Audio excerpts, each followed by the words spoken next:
We are live. I am going to let people start to trickle in here as we get started. While we're doing that, I'm going to introduce our series as usual. I am Kate with Kate for the People, and I am joined by Zeeshan Hafeez out of TX-33, and he will introduce himself in just a second. But this is the Candidates of Our Dreams series. We are talking to the progressive and democracy happy and forward candidates across our country who are going to help get us out of this hellscape. It is primary season, so this is really the time for our progressive candidates to step forward, and Zeeshan has done exactly that. So we're really excited to have him here today. Before we get started, a quick reminder that we are here to do homework and to do work. We are not here to just be entertained and listen, so please enjoy the conversation, but then we are going to have action items for getting involved and advancing, again, democracy after we are done.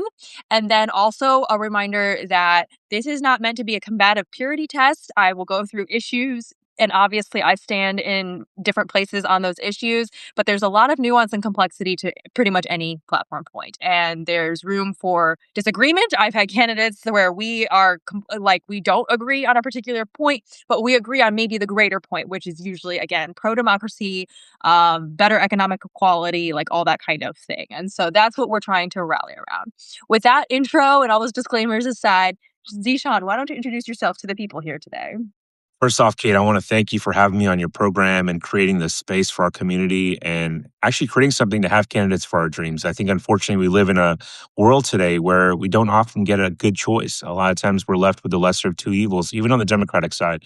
I will say I hope this is a little entertaining for folks, so I hope we'll keep it fun. And at the same time, though, I will say that happy to pass any purity tests to the best of my abilities. My name is Zeeshan Hafeez.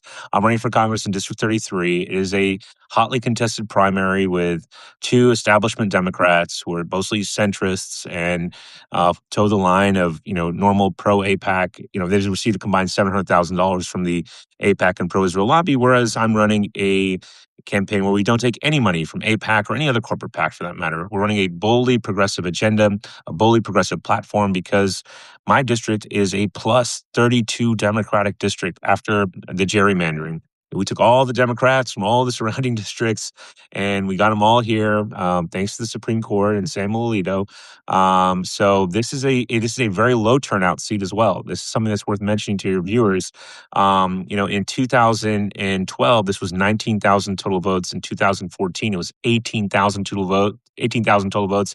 Last primary was only 22,000 total votes. So if you compare it to other battleground primaries where progressives pick up seats, that's exactly the kind of scenario it is. After Donald Trump came into office in 2016, we saw AOC run and win in a seat where she actually had a lot more total votes in her low turnout primary. Like her, my district is 78% minority majority. Hers was also a very diverse district. Like her, my district is an average age of 32, which means a lot of young voters, a lot of disaffected voters, a lot of disillusioned voters who never vote before. And so this is a real opportunity for us to elect a true candidate of our dreams, I hope. Someone who is going to fight for an unapologetically bold progressive platform. And that's why I'm running for Congress and hoping to represent you, the people all across America who are fighting to save our country from the authoritarian decline and the fascist takeover attempts by Donald Trump and his cronies in the right wing of America. Amazing. I could not have said it better myself. Now, you mentioned obviously why you're running, but I would love to know, do you have the moment that you decide to get into this race? As you said, it's a hotly contested primary with two establishment Democrats who I just looked at their fundraising and I was like, oh, it's just numbers wise. So what was the moment where you're like, I have to do this and I don't care what the obstacles are, basically? Yeah, yeah. So I'll say two things. One, my entrance into politics happened in a very critical time in American politics. So I was a freshman in college in 2001. I was never really politically involved, but 9/11 happened. And I was the only Muslim student at my college. I was one of three Asian students. So there's only three people that looked like me or you, Kate, that were at that college. And I was only one of five people of color. It was a mostly white college. And after that date, smiles turned to frowns. I was looked with apprehension. I was called a terrorist in public forums, not just to my face, but in public forums. I was called a terrorist. And my life changed in many ways. I could have succumb to the fear, but instead I decided to join every single organization I could imagine to help go and do something about it. To your point earlier, Kate, we can't just sit here, complain, be sad. We can't be upset. We have to turn it into action. And so right then I responded to that call to action. I decided to study poli sci. I was going to pursue law, but before that, I joined the Democratic Party. I joined the anti-war movement. I helped create a gender and diversity center at my college. I joined the NAACP, and together we created Sarasota Openly Addresses Racism. I tried to get involved in any way that I could to make it better. We created a multi-faith council where we brought people from many different faiths together to talk about the things that bring us closer together, the similarities that we have, instead of all the differences that divide. And to me, the second sort of part of this arc, after I got my law degree from Georgetown, I went and got my MBA, I worked in tech for the last 10 years, the big change happened after October 7th. And for me, October 7th was another defining moment in our world's history. Obviously, it was another tragedy, just like 9/11 was a tragedy. But the things that happened after 9/11 were also a tragic for our nation, the way that people were treated, the kind of attacks on our personal liberties and freedoms, things like the Patriot Act that still exist. The Patriot Act, which has literally stripped us of so many rights and hurt us in so many different ways. We also have, and I'm sorry, my son, I don't know if you Don't can hear worry. him or not in the background. I These apologize are for that. normal people, everybody. Just like they Yeah, have so children. I do apologize. I have 4 kids, and one of them who, whenever I like to go on these things, he likes to start screaming and acting up. So hopefully he will be put under control. We'll see what happens. But anyways, the Patriot Act, which I also am calling to abolish and end, came after 9/11. ICE, which recently people are finally waking up and saying, hey, we need to abolish ICE. That also came after 9/11. And it's another vestige of this terrible time in our nation's history. And I'm calling not only to abolish ICE, but to prosecute ICE, which is, I think, before 6 months ago when I launched my campaign, they were saying, hey, abolishing ICE is too extreme of a position. I think now it's a moderate stance. I think people on both sides of the political aisle see that ICE is messed up and we need to not only abolish it, but prosecute all the ICE officers for all their crimes that they're committing. I think the other point that you're asking me is why do you decide to stay in this race? So I actually joined this race before Julie Johnson and Colin Allred jumped into this race. Julie actually, neither of them live in the district. Julie was the representative from District 32. Colin was former member of District 32 and then ran for Senate unsuccessfully and then was in the Senate race again. But then Jasmine Crockett jumped into the race. When that happened, when the redistricting occurred, Julie jumped from 32 to 33, which, by the way, she could have stayed in 32. Yes, it was more Republican, but we just saw Taylor Ramett win in a plus 20 Republican seat.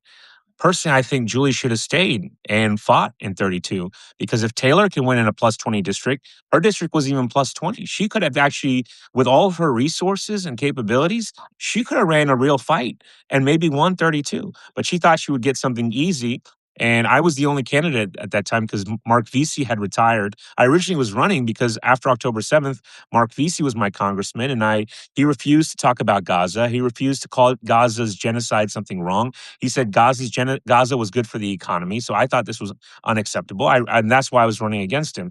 After redistricting, he retired. Julie moved down and she thought, hey, she's going to run against this progressive guy, so it'll be no issue. She obviously signed on to Medicare for All, but then Colin joined the race.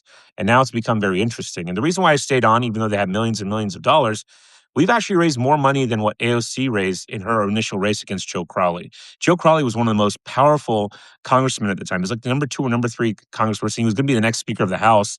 He had way more money and name recognition and resources. Julie Johnson is a one-term congresswoman. Colin was in there for a few terms and he just recently lost. Yes, to have name recognition. Yes, to have resources. But we've already raised more money than AOC raised in her entire primary campaign.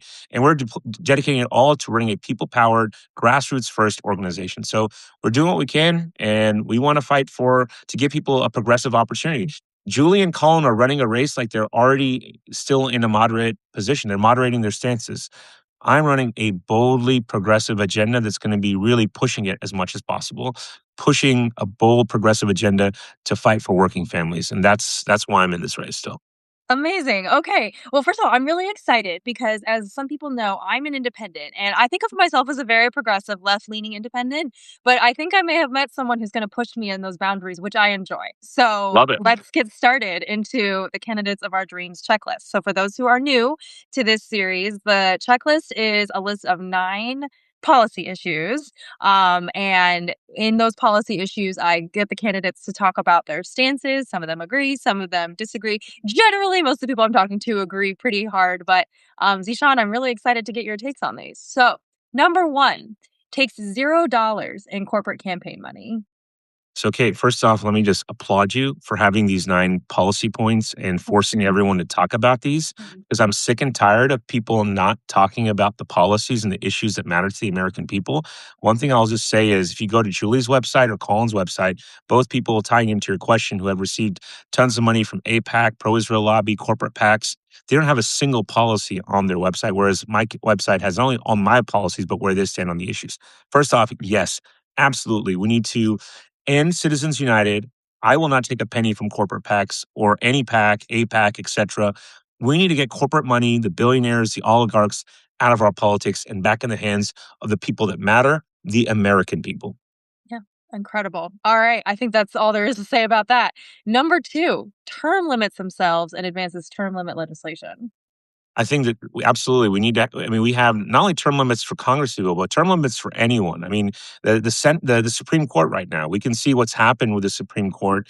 They're literally doing Trump's bidding for him. There needs to be term limits for Supreme Court justices, term limits for representatives at every level. There should be term limits in our government. We don't need people that just are lifetime politicians. I even think there should be a term limit to how many years you can be active in politics. I Mm. think the fact that we have these career politicians that have just spent their entire careers in politics, what happens in that entire career? Are they getting more and more for the people, or are they just doing more and more for corporations who have been helping them throughout their careers and helping them get to where they are? So I think the power needs to be returned to the people, and part of that is absolutely, Kate, what you just mentioned, which is term limits. Do you have a particular term limit proposal? Like, I've heard 10 years, I've heard 6, I've heard all sorts of different things, but I would love to know if you've like thought about this more than theoretically. Yeah, no, in terms of political reforms, in terms of specific date years, it would depend on the individual office. Obviously, we know Mhm. senators are in for 6 years. So I think every senator, just like a president, should at least be able to serve 2 terms. I think in Congress, they're probably, because it's only 2-year terms, it should be at least as long as the president. So maybe 4 terms. I think that's reasonable. When it comes to any legislation, any policy that I stand for, it's based off of common sense. What makes sense? And that goes back to the Supreme Court too. It should be 8 to 10 years max. It should not be for life. When you run, if you're in any position for life, you gain too much power, too much control, and too much authority without any checks and balances. And the reason why term limits are so important is our government requires checks and balances on each of the quote unquote politicians. We don't have leaders today. We have very few public servants. We have a ton of politicians who are just responding to corporations. Yeah. Okay. Awesome. I love it. All right. Number three, you seem very up on the Supreme Court. Reasserts their power over the Supreme Court, and by there I mean Congress. Of course, of course. I think the way that we do this, obviously, not only term limits, but we can expand the number of Supreme Court justices that Mhm. are in the Supreme Court. And given what's happened, I would hope in 2028 with I'm running in 2026, but in 2028, hopefully we'll have an executive. Um, I won't even go off on Donald Trump right now. I'll just say an executive who's suited for office, who will Yeah. work with the Democratic majority to do things like expand the size of the Supreme Court so it can properly represent the American people and not be sort of um, this weapon of the extreme right wing to basically destroy so many rights. I mean, literally, the Supreme Court has been utilized to declare war on minorities, on immigrants, on women, on every single group that you can possibly, and it's the same war that Donald Trump is declaring on all these individual groups as well. Yeah, absolutely. All right. Number four, raises wages and reinstates corporate tax marginalization. And I pair this with number five, increases tax marginalization for high net worth individuals. Thoughts? Oh, love it, Kate. So, I mean, we're just on the same. I'm surprised you're not, just a progressive Democrat like myself. I know you keep saying you're independent, but like I said, my platform appeals a lot to people from all different parts of the political spectrum, whether you're a Green Party, Independent, DSA, etc. But I think we need to raise the minimum wage to a living wage. What that means is a minimum of $20 to $25 an hour. By the way, just like we're talking about these issues today, there's something called the Progressive Victory Pledge. I was endorsed by that organization, and they have 10 key policy points, which actually mirror the policy points that you're mentioning in this conversation today. So I encourage your listeners to check that out.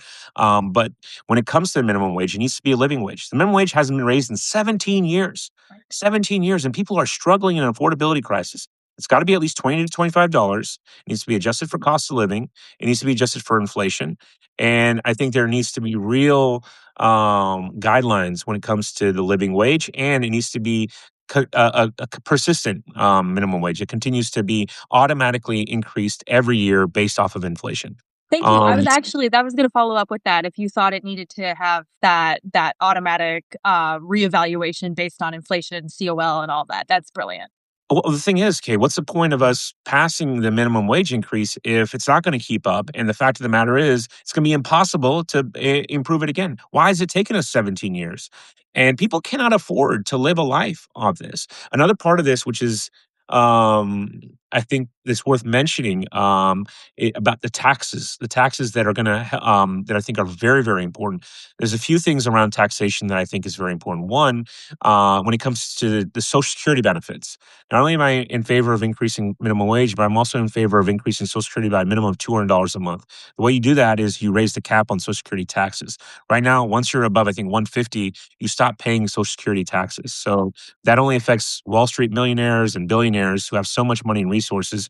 Whereas raising that cap would be tremendous in not only providing the resources to allow seniors to live with dignity, but allowing the actual resources that we need to be to have a decent life and not have to be able to worry about paying their rent, being able to afford prescription drugs, and being able to put groceries on the table. On top of that, we need to have some very specific. I have a pretty detailed tax policy. A lot of it is making sure that corporations and high net worth individuals pay their fair share.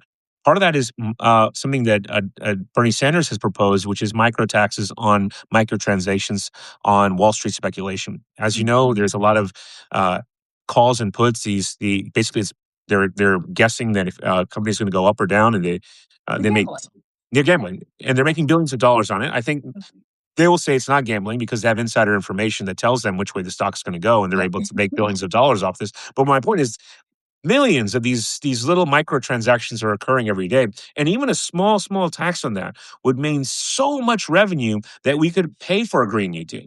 We could pay for millions of affordable housing units across the country. We could pay for my teacher fund, which would raise teacher salaries all across the country, and pay for free public universities, pay for free public colleges, pay for free public trade schools. It's all possible if we make billionaires and corporations and the oligarchs pay their fair share.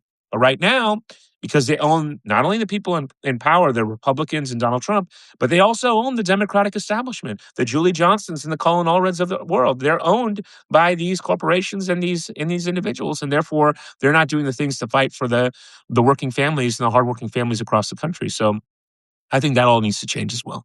Incredible. I love that you get into the other forms of taxation, like the Social Security cap, for instance. Like, it burns me up to learn, like Elon Musk's done paying his Social Security taxes in January of every single calendar year because we have a cap for some reason, which is just bizarre. Meanwhile, we're wringing our hands like the trust fund's about to be insolvent. It's like, well, it seems like a solvable problem. There's an easy solution to that. But Kate, there's something you just mentioned, Elon Musk, that I forgot to mention. You know the last time Tesla paid any taxes? Oh, like never. Yeah, when was Well, that? as far as I know, it's 5 years ago. They might have paid Okay. very little back then. But for the past 5 years, Tesla, which is one of the most profitable companies in the entire world, not just in America, the entire world, is paying no taxes.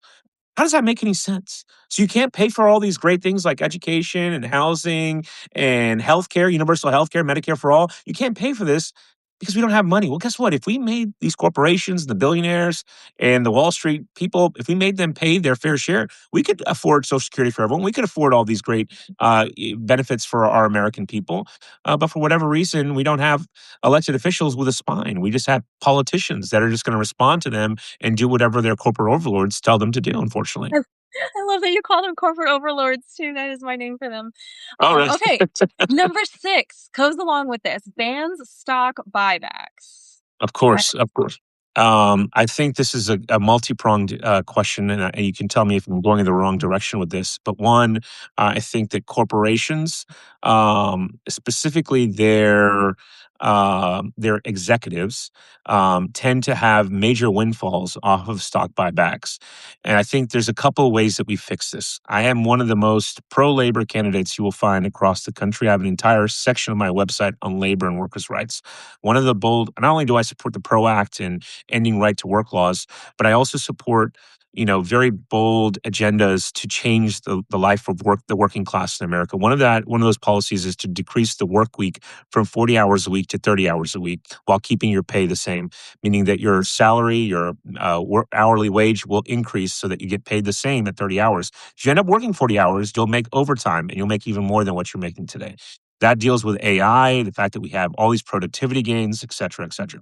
One of the other bold agenda items I have is that whenever these stock buybacks occur, whenever the executives and leaders of these companies make money, we should require the individual companies to raise their workers' wages along with this.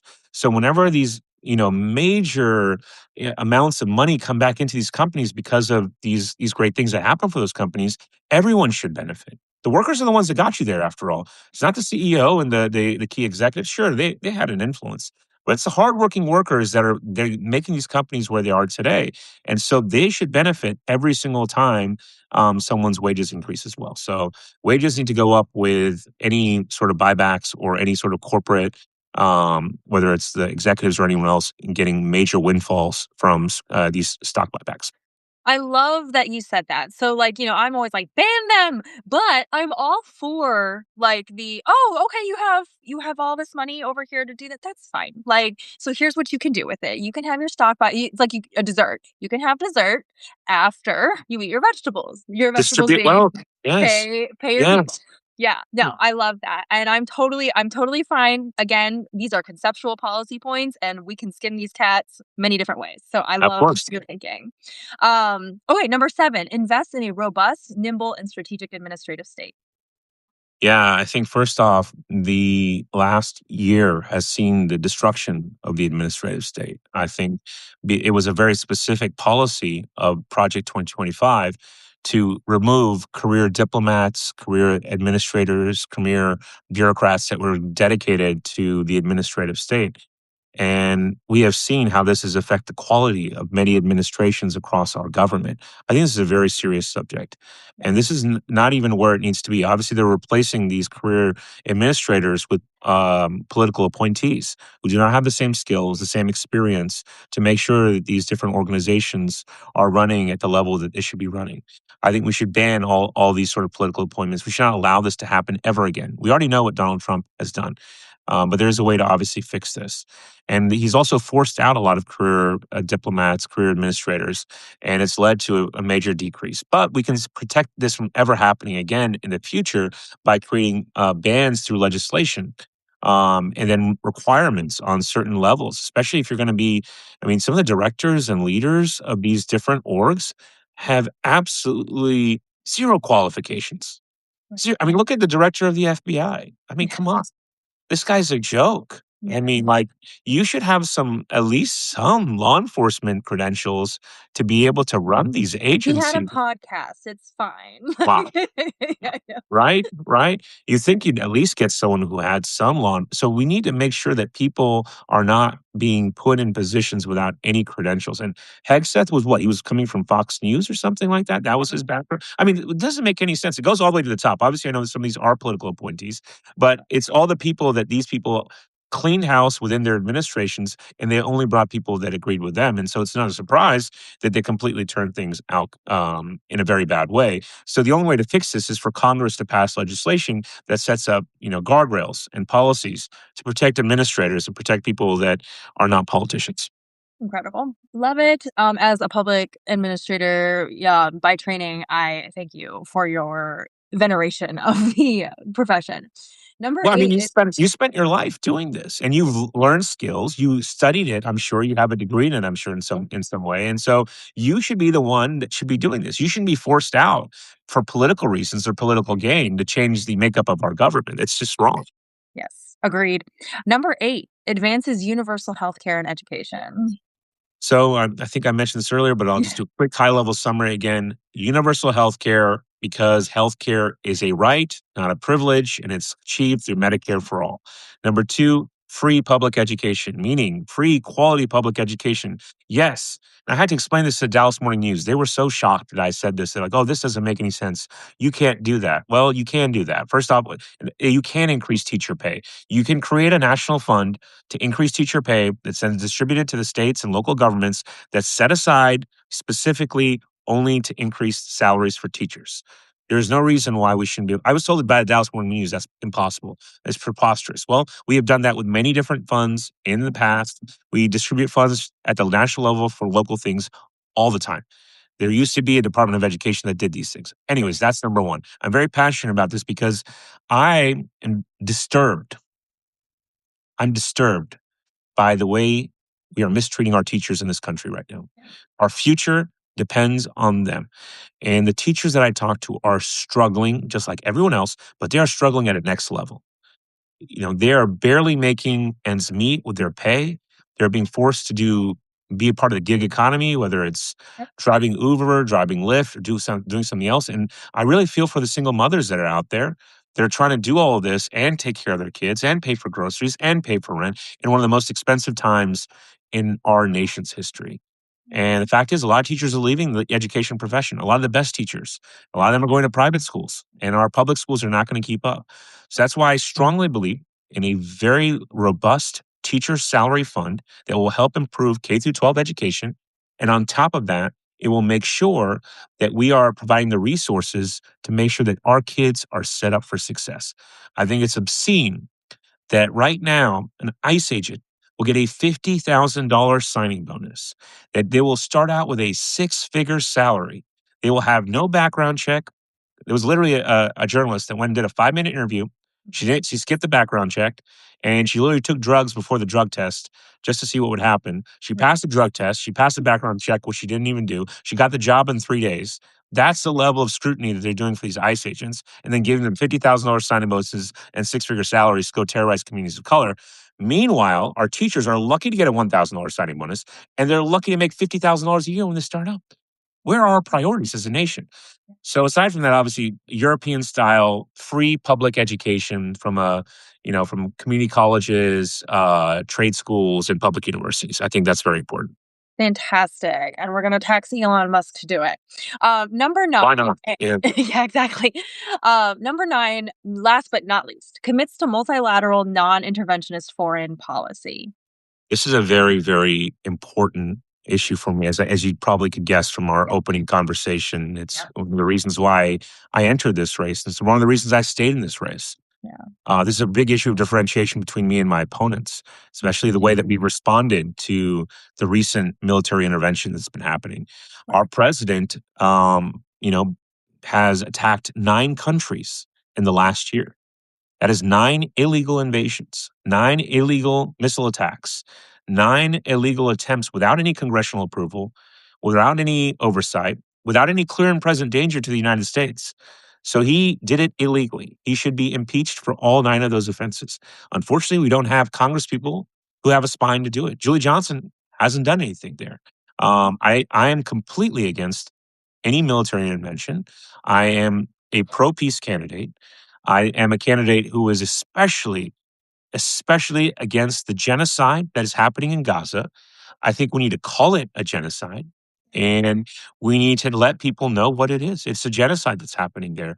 And that means that we do not send any more aid. I hear all these candidates say, "Oh, we can stop sending military aid if it's offensive weapons, but we can give defensive weapons." Well, guess what? We should not send any aid. I don't care if it's weapons or any aid whatsoever to any country that is guilty of war crimes, that is guilty of human rights abuses, that is guilty of breaking international law. If you do those 3 things, I don't care if you're Israel or Egypt or I don't care what country you are. You're not getting a penny of our money because our money needs to be tied to being on the right side of history. It needs to be tied to human rights. It needs to be tied to international law. And we need to stop empowering all of this destruction, all of these atrocities that are happening in our name, with our money, and with our weapons. Right. These are our weapons that are killing innocent women, children, and babies in Gaza. Yeah. I think it is completely unacceptable. Yeah. And I think this is a year where people are going to wake up and say, if you're a Democrat and you, or even outside the Democratic Party, you're seeing it on the Republican side, you're seeing it with independents like yourself, Mhm. you are seeing across the board that people refuse to support any candidate who is bought by AIPAC, that is bought by the pro Israel lobby, that is bought by these heinous organizations that are allowing this to continue. Right. And so there's a big line in the sand. A lot of people are telling me they will not vote or support anyone who is not pro peace, that is not against the genocide, that will not say no to AIPAC. And so I'm probably the only candidate in this race. Yeah. Probably isn't probably the wrong word. Sadly, but at the same time, I am the candidate that's endorsed by Track APAC. I'm also the candidate endorsed by Track Oil Pack and all the other organizations that care about investing in our nation, investing in our future. And instead of investing, I wouldn't even say investing, in burning our money to commit this horrible atrocities in our name. And the only reason this continues is because our politicians, and I'm calling them politicians because they're not leaders, our politicians are being bribed by foreign interests who Right. are changing the way that we spend our money. So our money needs to be refocused on all those policies that I mentioned to you earlier, which will strengthen our nation and make it a better future for our children and the people that are suffering due to the affordability crisis at home. The only war that I will fight is the war on homelessness. That is a Mhm. war that there is literally a fight happening right here in my district. We have cities that have literally illegalized homelessness as if that's the solution. What we need to do is invest money that's going to send bombs abroad to actually spend on building affordable housing units based off of how much you can afford. So if you're homeless, you might not be able to afford anything right now, but it'll give you a home. That is the war we should be fighting. We should be using we shouldn't be using the army that we're using right now. We should be using the Army Corps of Engineers to build our infrastructure. That's the army that I will fund and I will support when I get to Congress. Those are the things that our priorities should be. We need to reprioritize and think what's best for the American people instead of focusing on what's best for everyone else. And last thing I'll say about this, and this is one of the most, and maybe not everyone realizes this, the country where we're sending all these billions and billions of our dollars. By the way, Johnson and others supported $3.3 billion more for the genocide just a few days ago. Yeah. Um, the same country that we're sending all this military aid to provides free public education all the way to the university level, free Right. housing, and they also provide free universal health care. Yeah. So you tell me it's impossible here, but it's possible for the country that we give all this money to and all these weapons to kill their people? I think that's unacceptable. Yeah, no, that is, I think, one of the brightest points of hypocrisy for me in that whole diplomatic relationship is like they have the society that we supposedly can't have while we arm them to do these atrocities. So it truly is absolutely heinous. Zeeshan, I know we need to get you out of here, so I want to wrap up with with how we can support you. So you know, you've talked beautifully about the federal policies. You just talked about the war on homelessness in your district, how that is like kind of a core issue for your district, which I like. I'm so glad you brought up the Army Corps of Engineers. I'm like, don't know her, I guess, as far as this administration is concerned. Like, you know, such an underutilized resource. But we want to be able, this is a homework time for everybody who's listening now and will be listening later when I blast this out to my 2,000 something followers and put it on all my social media things and whatever. We want to talk about how we can support you. So, where can we find you? Social media, website, and otherwise. I saw some comments doing that, which is great, but also say it out loud. How can we volunteer? Donations? What are you looking for there? And then election dates so that we're all clear on what we're doing. Kate, thank you again for having me on your platform today and for welcoming to your community and creating this amazing space to talk about the issues that matter to every person, whether you're independent or you're on whatever side of the political spectrum. Because I think right now, working families are struggling and they need a place like this and they need people like yourselves to push for leaders that will lead us out of the crisis that we're entering. My website is zeshanfortexas.com, www.zeshan4texas. Zeeshan, as you can see back there, is Zeeshan. And it's not the number four, it's FOR spelled Oh. out. Zeeshan4texas.com. And I'm on every single social media, including Upscrolled. This our handle is the same everywhere. It's Zeeshan for Texas. The same thing as our website. Mhm. There's a lot of ways you can get involved. We are a people power campaign, so we're looking for volunteers. You can easily sign up to phone bank. We phone bank every single day, 7 days a week. So you can just sign up on our website to volunteer. Easily go onto our website, volunteer, and you can do phone bank. If you live in Dallas, if you want to come to Dallas, come and canvass for us. We are looking for canvassers to go door to door and talk to people. We've already done over 200,000 contacts. We're trying to make as many positive IDs as possible. We are building a true grassroots people power movement right here in North Texas. And when you see people like Taylor Amet win, when you see Christian McAfee win, true progressives in Texas, again, in 20 plus 20 Trump districts, these are not even Democrats, these are progressives that are winning in Texas just a few days ago. It gives us a lot of encouragement, and a lot of people are really excited. We've gotten a lot of endorsements from organizations like Progressive Democrats of America. I mentioned to you the Progressive Victory Fund, a lot of different organizations that support progressives and working families all across the country. So you can get involved that way. Obviously, comes down to three things. My deputy campaign manager always says the three things: time, talent, and treasure. There you We're looking for all three of those. You can also do the things I just mentioned to you through your time.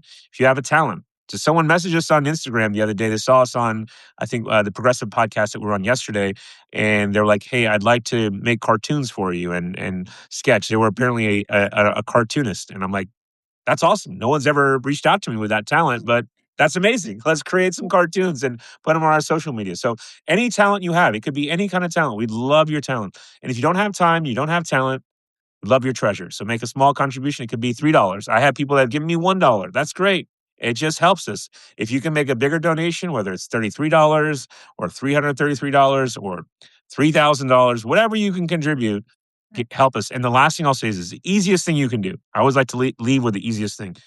Just follow us on social media and amplify our posts. Like them, share them if you like them. If you like what we stand for, just get the word out, because the more people that know about our campaign, more people get excited, because we are talking about the policies. We're talking about saving our country from descent into authoritarianism. We're talking about fighting against fascism. You do not fight fascist with centrist, moderate, corporatist Democrats. You fight fascists with true blue progressives. We're going to push to fight against fascism, and that's our goal. We're going to refocus our energy from war and fascism and the police state and ICE, and repurpose it on what matters, all the important progressive issues that we talked about on today's program. So thank you so much for having me. ZeshanForTexas.com, at Zeeshan for Texas. Would love for you to give us your time, talent, or treasure. Incredible, Zeeshan. Thank you so much for your Thank time you. today. And everyone, you heard him. We have homework to do. Whether you're in Dallas or not, you can absolutely help with this campaign. And as just to remind everybody, when we're talking about a district that's so far into the Democrat, like plus 20, 30 Democratic districts, the primary is what matters. This is where you really select your candidate. When the general comes, it's going to probably be whoever you picked in the primary. So this is the month that you're going to spend before March 3rd, which is the primary date. So Yes. And by incredible. the way, early voting is on February 17th. So it's less There we than go. 2 weeks away. So early voting starts on February 17th. It ends on February 27th. As you mentioned, we have a first in the nation primary. So March 3rd is the primary date. So we need people right now. So any way that you can get involved right now, be greatly appreciated. Thank you so much. Thank you, Kate, for having me on the program. Of course. Everyone have a great evening. Take care. Bye bye.